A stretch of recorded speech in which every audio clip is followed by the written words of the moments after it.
So grabe ang nangyayaring gulo ngayon mga sangkay doon sa Senado. Ang dami po mga NBI na nagdatingan.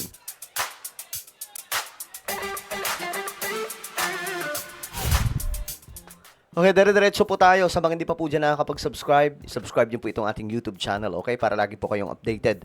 Sa mga nanonood po sa Facebook, i-follow niyo po yung ating Facebook page. So ito kasi, mga sangkay, ang ganap ngayon, no, doon po ito sa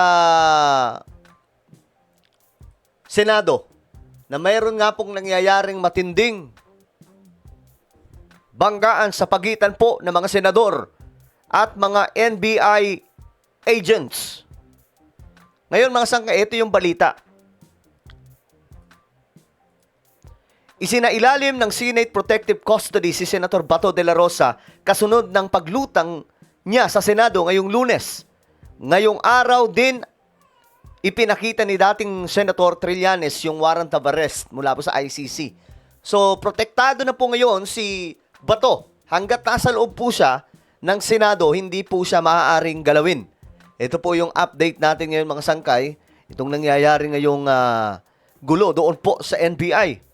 Doon po sa Senado, sa pagitan po ng mga NBI. I think may mga pulis po ata na nandoon din mga sangkay. No? Bantay sarado po ngayon ang Senate compound.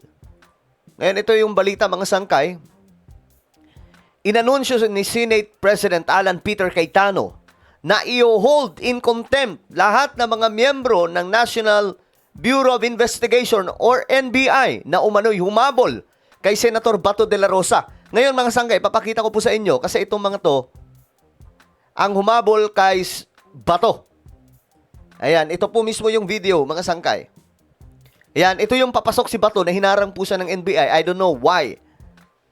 Hindi ko alam kung anong paliwanag nila dito. Hinarang po siya ng NBI, ayaw po siyang papasukin. Ngayon, hinabol po siya mga sangkay. Ayan. Makikita yung habulan. Ito si Senator Bato. Tumatakbo. Pakyat. So ngayon mga sangkay, sila ay hindi po pwedeng makalabas ng Senado itong mga NBI ngayon. Kumbaga, kulong sila sa Senado. Yan. So nangyari po yan, kanina lamang mga sangkay, itong habulan. Hanggang sa makarating po siya sa loob mismo ng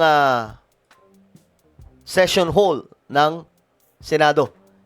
Okay, so ngayon lamang mga sangkay, ito po ang nangyayari kanina. O ngayon lang na maggagabi, no? Ang dami pong NBI yung dumating mga sangkay. Kaya medyo magulo po ito ngayon.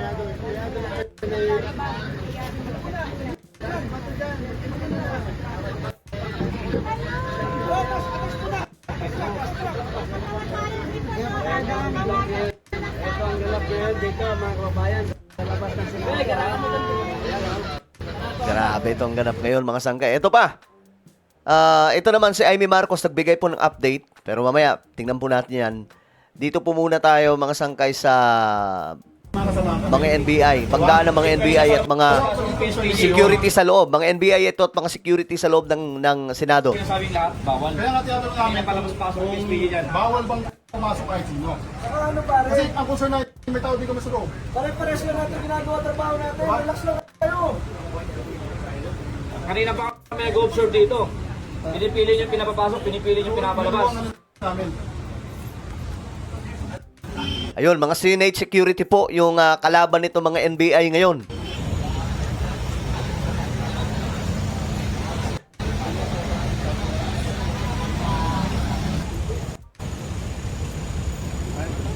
Yan, ito yung pagdating mga sangkay ng mga NBI agents. Kung saan hinarang daw po nila yung isa sa mga gate ng Senado. So, makikita po dito mga sangkay na sila po ay mga dibakal. Ayan po. Ayan.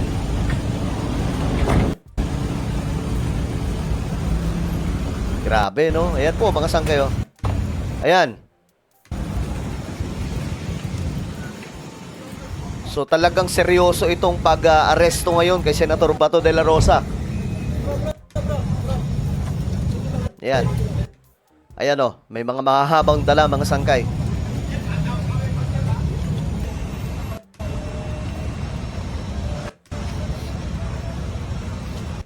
So, ang problema ngayon, kung paano nila hahablutin si Bato sa loob. Ito yung pagdating nila. Ayan. Nakunan po mismo ng video, mga sangkay. Yung mga mahahabang bakal na dala ng mga NBI. Na ibig sabihin, talagang seryosong kukunin na po si Senator Bato. Kaya nga lang, ang problema po dito, kasi nagdeklara nga po itong si Alan Peter Cayetano na si Bato de la Rosa ay hindi po pwedeng hulihin. Okay? Nitong mga NBI o kahit na sino hanggat nasa loob po siya ng Senado. Nangyari na po yan noon, mga sangkay, kay Trillanes. Wala tayong gagawin anyway na para prevent sila. So, at least wala matagaling sila sa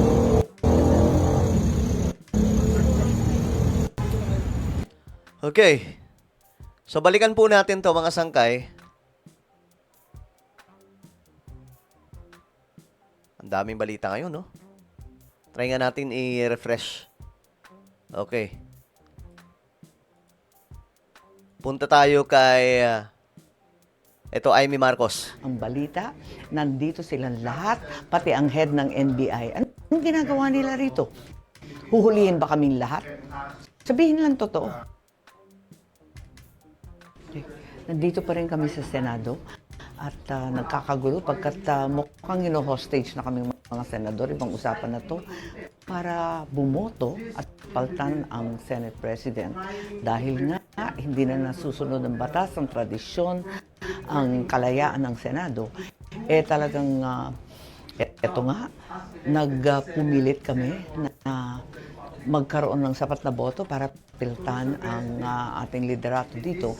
Ngunit ang nangyari, mukhang sinaktan pa si Senator Bato. Hindi nga namin maintindihan kasi Okay, so yan po yung reaksyon ni Amy Marcos, mga sangkay. Ngayon, ito po si Jimmy Bondoc na nagsalita po ngayon. Saglit lang ha. For a while lang ha. Please give me a minute. Sila ngayon ay nandun na po sa Senado para maproteksyonan si Senator Bato de la Rosa sa pamamagitan po ng legal May na meet me here in the entrance.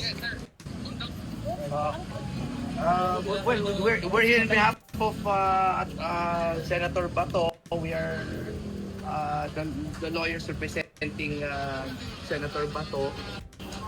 And of course, it is our belief that it is a violation of parliamentary immunity kapag po inaresto si Senator Bato. So we're trying to prevent this unlawful arrest, and hopefully we can appeal to the senses of the parties acting behind this arrest. When did you first receive the order, sir?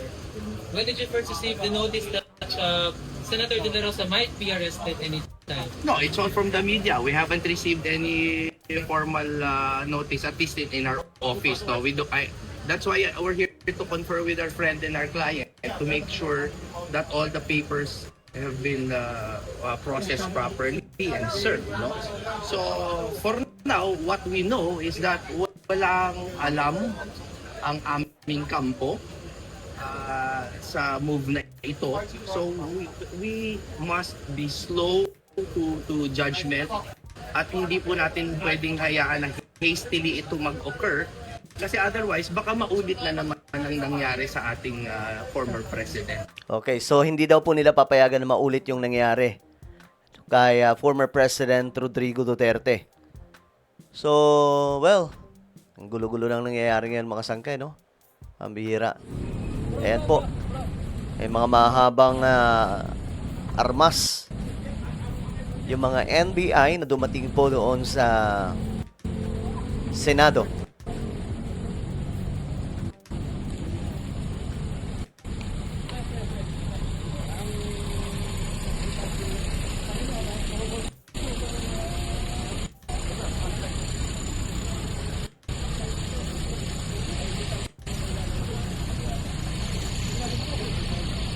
Okay. So ito naman yung mga taga-suporta po, mga sangkay ni Senator Bato de la Rosa. Nasa ano na rin po, nasa Senado na rin po sila. Nagpapagawa ng peking pera sa rekto. So binabanatan nila dito si Matibag. Hindi ba dapat ulit ang lahat ng nanineki, lalo na't pera ang pinipeki nila? Di ba? Kaya pala dumadami ang sindikato sa ating bansa. Dahil ang mga kaalyado mismo ng gobyerno, sindikato! Sindikato! At yun lang, baka tayong mahuli. Baka na tayo ay mahuli. Okay. So ito na yung balita, no? NBI member cited in contempt. Inanunsyo po yan ni Senate President Alan Peter Cayetano. I-hold sila in contempt. Ito mga miyembro ng NBI na humabol kay Senator Bato de la Rosa. Inatasan ni Cayetano ang Office of the Sergeant at Arms na isa sa ilalim sila sa kustodiya ng Senado at i-detain ngayong Lunes. Nako, yari ang mga NBI na to. So ngayong gabi, ito po yung ganap mga sangkay.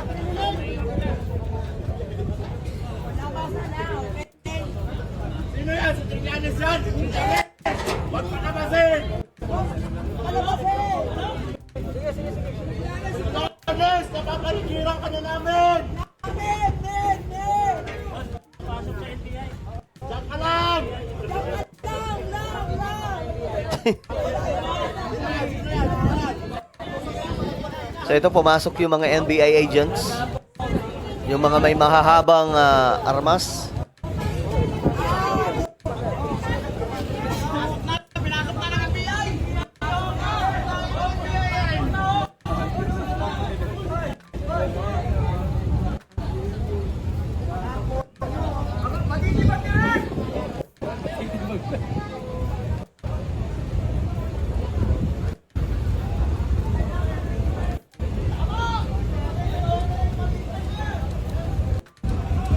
Okay, so ngayon mga sangkay, itong Senado ay ito yung ganap, no?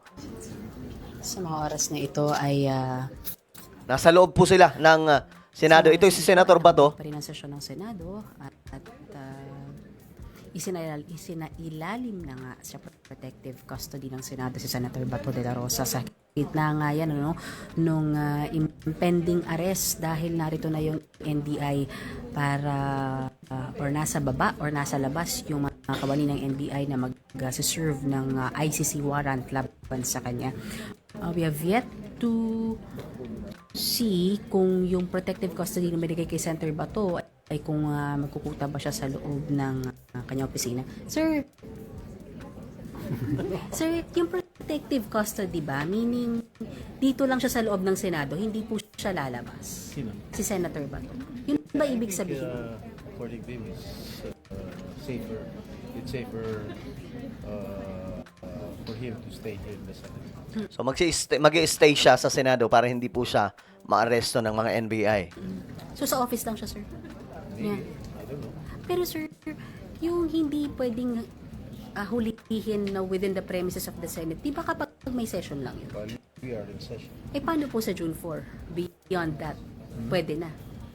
maybe, if that is the interpretation of the law, possible. Sir, why are we still on lockdown? I do not know. Okay, so naka-lockdown po ngayon ang Senado. Ito po yung nangyayari ngayon at antabayanan na lamang po natin yung mga susunod pang balita tungkol dyan. Ang gulo-gulo na po ng nagaganap mga sangkay. Comment down below ano po ang inyong mga opinion. Ako na po ay magpapaalam. Mag-iingat pong lahat. God bless everyone.